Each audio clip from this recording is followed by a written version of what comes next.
สบายดีพี่น้องมื้อนี้ข้าพเจ้าจะประกาศเป็นทางการจะเปลี่ยนบทบาทจากบทบาทด่าข้าพเจ้าจะเปลี่ยนบทบาทมาเป็นแต่งเพลงด่าจะบ่ด่าด้วยตัวเองปานใดจะน้อยลงจะพอดลงเด้อดอนนี้พี่น้องดังนั้นข้าพเจ้าจะเปลี่ยนบทบาทจังสั้นแหละแล้วก็มาประกาศจะใส่เพลงเป็นสื่อสารแล้วพี่น้องในอเมริกาอยู่ในฝรั่งเศสผู้ใดที่เป็นนักต่อสู้ข้าพเจ้าอนุญาตทุกขบวนการเพลงนี้เวลาจัดปาร์ตี้นะให้พวกท่านเข้ามาบนว่ามิกซ์ของข้าพเจ้านะพวกท่านเปิดเป็นรายการสุดเลยหรือว่าไปอันน่ะไปกดเอาว่าเอาเข้าไปว่าบอนพวกท่านกดเอาโหลดเอาไปแล้วเปิดอันนั้นนะเปิดใส่การปิกนิกดนตรีหรือกินเลี้ยงเปิดได้ให้เปิดได้อนุญาตเปิดได้เพื่อว่ามันจะเป็นกระแสพ้องอย่างใหญ่เป็นไวรัลพี่น้องเป็นไวรัลการต่อสู้เฮาเศร้าแล้วสิมานั่งคดเฮาเศร้าแล้วสิมานั่งจุ่มพี่น้องเนาะมื้อนี้เพลงชาติขอข้ามไปเด้อเพราะว่าเวลามันบ่ทัน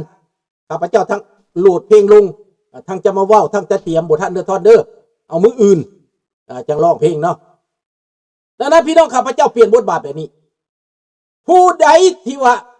ฮักหอมในเสรีภาพและประชาธิปไตยนั่นให้พวกท่าน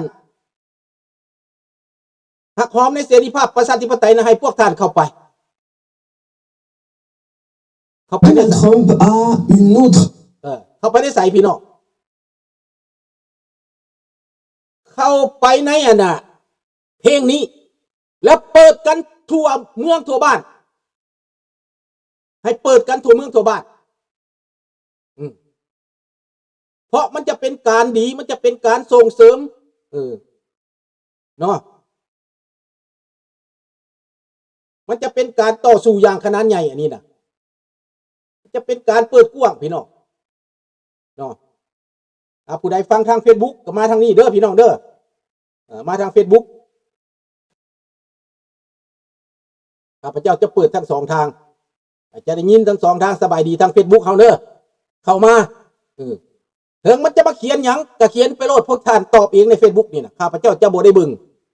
และข้าพเจ้าจะบ่ได้ตอบโต้หยังหลายข้าพเจ้าจะเบิ่งแต่หน้าจอ YouTube เพื่อคอนเซนเทรต YouTube นี้เนาะพี่น้องอันนี้เปลี่ยนบทบาทเนาะสบายดีน้องละตะวันเด้อสบายดีทุกคนเด้อพี่น้องเด้อหน้าจอนี้ทักทายกันเข้ามาพี่น้องดังนั้นมื้อนี้ข้าพเจ้าประกาศและพวกท่านก็เห็นบทบาทจะเปลี่ยนไปข้าพเจ้าจะมาเอาทางเพลงนี้แต่ว่ามันบ่เป็นภาษาลาวก็บ่เป็นหยังเป็นภาษาอีสานแต่ฟังละอีสานกับลาวนั่นแหละให้ได้ทั้งสองแผ่นดินผสมประสานมิกซ์กันไปกำลังแห้งกำลังรักของเฮามันอยู่อีสานเพื่อเปลี่ยนแปลงผู้มีภาคอันนั้นเพราะว่าทั้งขวาทั้งซ้ายอยู่ในแผ่นดินอันนี้แม่นพวกเฮาเป็นกำลังแห้งอีสานคนไทยอีสานและก็คนดูลาวนี้ต้องอาศัยพวกบักทองรุ่นมันอาศัยแก้วเฮานี่อาศัยคนไทยและอย่าให้คนไทยนี่ไปหลงเสือบักทองรุ่นอันนี้แม่นเป้าหมายใหญ่ของพวกเฮาบทบาทของพวกเฮาทุกคนเห็นข้าพเจ้าแต่งเพลงไทยออกมานี่อย่ามิแตะอย่ามาว่าอย่ามาเว้าความเป็นลาวหั่นมันอยู่ในบ่อนใดสบายดีท่านสำราญความเป็นลาวอยู่บ่อนว่าเฮาได้ไสชนะมาพุ่นเฮาสิใช้ภาษาหยังสื่อสารภาษาหยังสื่อสารก็แม่นดีหมดดีหมดเพียงแต่ว่าคนเข้าใจเจ้าสิเว้าฝรั่งเศสเจ้าสิเว้าอังกฤษว่าแต่มันเข้าใจไปเหตุการณ์ได้ไปทำงานได้ความเป็นชาตินิยมมันวางไว้ก่อนตอนนี้นะเขาได้ชาติได้แผ่นดินจะค่อยปรับปรุงแก้ไขในตัวหนังสือแม่นแล้วมัน30 ล้านเลย อยู่ในอันอีสานน่ะเด้ออันนั้นคนลาวทั้งบัดพวกนักต่อสู้นี่ให้พวกท่านเข้าใจข้าพเจ้าฮู้จักพวกหัวเก่าๆนั่นอยากต้องติอยากว่าคันบ่แม่นภาษาลาวละเครียดงอกพวกท่านต่อสู้มา50 ปีก็ย้อนเป็นแบบนั้นแหละขอโทษนำดังนั้นความเป็นลาวนี่มันอยู่บนใดมันอยู่บนว่าคนเสื้อชาติเผ่าพันธุ์ลาวนี่นะอยู่พังอีไทยนี่มี30 ล้านถ้าข้าเจ้า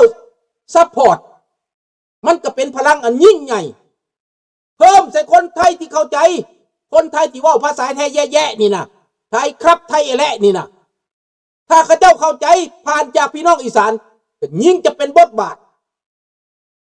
เจ้าบ่ให้ข้าเจ้าไปว่าไปสนับสนุนเผด็จการบักทองลุนไว้ข้าน้อยสิเปลี่ยนแล้วข้าน้อยสิขอใส่เงินบาทอันนั้นบ่เกี่ยวแหละมันบ่เกี่ยวกับเฮาแหละเฮานี่คนลาวต้องการหยังคนลาวในประเทศต้องการสิทธิเสรีภาพคู่มือนี่ทั้งข่าทั้งแกงทั้งเต็บทั้งตีทั้งเหยียบทั้งยำบักซอนใส่เหตุตามใจตั้งเมืองปากเซเป็นเมือง4,000 ดอนตั้งโรงเรียนวิทยาลัยตั้งเป็น4,000 ดอนครอบครัวแก้วแท้ๆน่ะมึงสิมาสร้างบทบาทยังมึงบ่อายฟ้าอายดินวะขอโทษเด้อเว้าคำหยาบว่าสิลดบทบาทแต่มันก็ลดบ่ได้เพราะว่าลูกปืนมันมีอยู่ในมันจะซ้ำโลดนั่นแหละดังนั้นทุกคนพี่น้องอีสานเป็นหัวใจแล้ว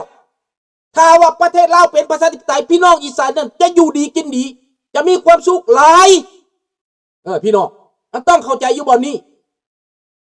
เป็นอย่างจะว่าจังสัตว์เพราะว่า2แม่น้ำของนี่นะ2ภาคฝั่ง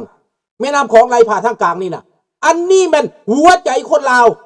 เขาแบ่งแยกเข้ามาเพราะว่าขวาหรือซ้ายเพราะว่าประเทศเพื่อนบ้านก็แบ่งแยกเข้ามาเขาจะบ่แบ่งแยกอีกเขาจะเป็นหนึ่งเดียวในเรื่องความคิดแผ่นดินมันแยกก็ตามน้ำของมันแยกก็อย่าแต่ใจเขาอย่าแยกใจเขาอย่าแยกความคิดสติปัญญาเขาอย่าแยกอันนี้แหละดังนั้นเป้าหมายการต่อสู้คือเปลี่ยนแปลงฝั่งนั้นฝั่งที่เป็นคอมมิวนิสต์นะฝั่งที่เป็นเผด็จการนะมาจ้อยกับฝั่งที่เป็นประชาธิปไตยนี้ที่ลูกหลานเขาแตกมาเมืองไทยนี่มาเห็นวิเหตุงานนี่นะถ้าเข้าใจกันนะว่าภาษาเดียวกันนะมันบ่จำเป็นจะกดขี่อะไรอย่างกันมันบ่จำเป็นต้องเหตุอย่างกันเห็นบ่มันจะต้องคุ้มครองกันหมดลูกหลานเขาจะปลอดภัยทั้ง2 ภาคฝั่ง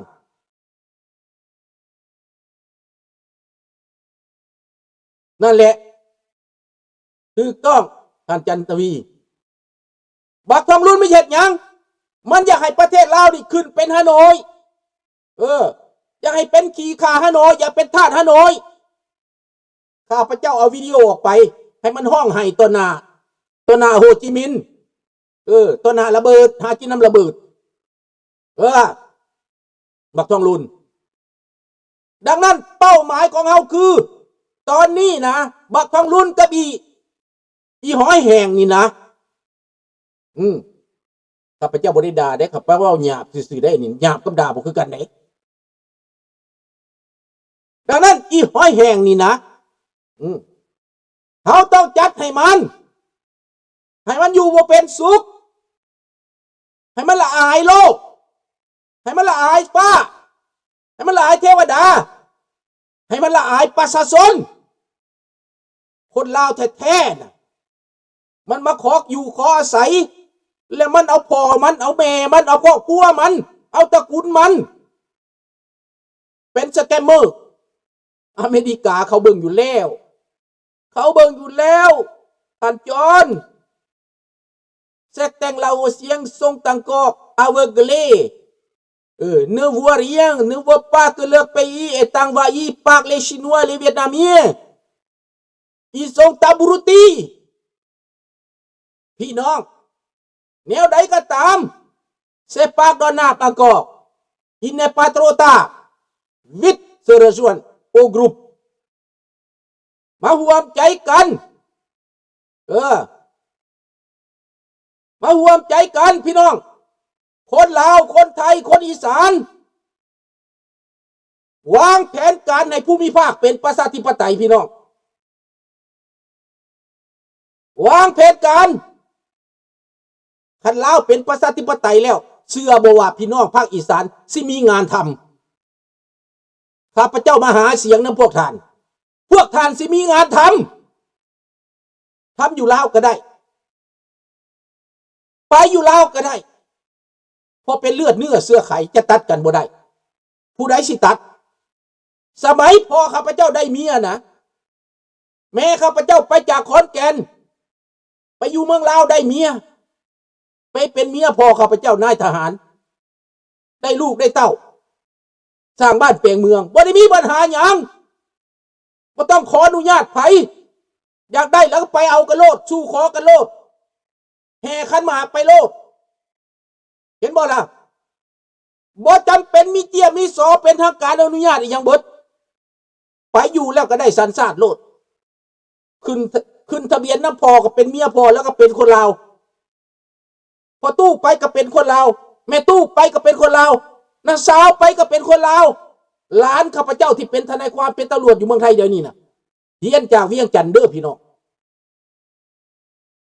เวลาบ้านเมืองแตกข้ามมาอุดรขอนแก่นเข้ากรุงเทพได้เป็นนายตำรวจระดับนายพันขึ้นเมื่อเด้อพี่น้องเด้อระดับทนายความก็มีเห็นบ่อันนี้แหละลาวและพวกเจ้าสิเอาแก้วมันมาปิดเสี่ยวแก้วว่ามาเป็นนายนะได้หยัง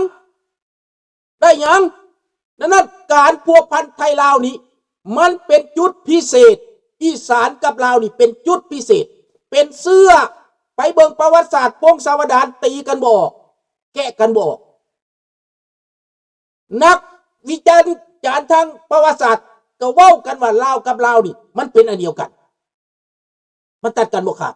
สายแห่มันเกี่ยวกันมาแม่นบ่น้องธนพรผู้หนึ่งไปทางฝั่งซ้ายผู้หนึ่งไปทางฝั่งขวา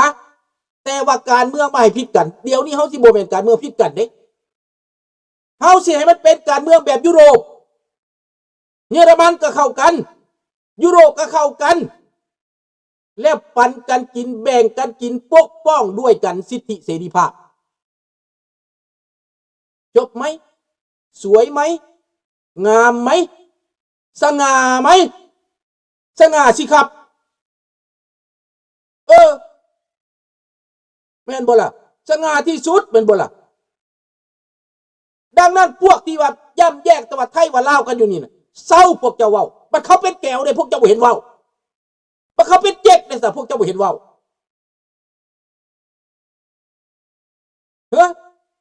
เบิ่งเขาเจ๊กมาเตะมาตีผู้หญิงลาวนะเบิ่งเขาขุดบ้านขุดเมืองโกนบ้านโกนเมืองน่ะคือบ่เห็นเว้าคือบ่เห็นปากพ่อความ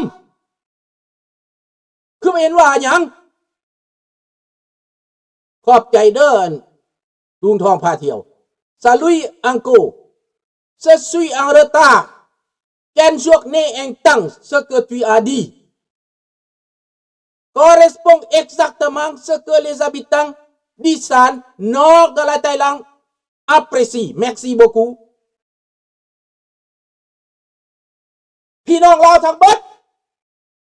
ถ้าเปลี่ยนประเทศครั้งนี้นะจะบ่มีคำว่าวีซ่าจะบ่มีคำว่าพาสปอร์ตมีแต่บัตรประชาชนไปโลด2แผ่นดินอันนี้นะสูไปโลดสูอยากไปใส่ไปโลดนี่บ่เกี่ยวกันแล้วบ่ต้องวีซ่าอีกไปโลดผู้ใดมีบัตรอีสานนี่นะต้องเห็นบัตรอีสานเด้บัตรไทยอีสานไปโลดไปเมืองลาวไปโลดลาวก็มาอีสานนี่มาโลดคันเข้ากรุงเทพจะเห็นพาสปอร์ตกายจากโคราชไปแล้วจังใส่พาสปอร์ตนะพี่น้องเอาบ่แนวนี้นะแล้วเฮาจะอุดมสมบูรณ์เฮาจะห่างจะมีบ่เกี่ยวกับการเมืองเฮาบ่ไปผิดไปแม่นผู้ใดประเทศไทยกับพี่น้องเฮาได้เป็นพี่น้องเฮาบ่เฮ็ดให้ลาวแดงมาแย่งเฮาอีกนะอันนี้แม่นประเด็นสำคัญประกาศมื้อนี้ประเด็นที่2น้องธนพรเขียนอีกนะ Les communistes laotiens tentent de séparer Isan du Laos affirme qu'ils ne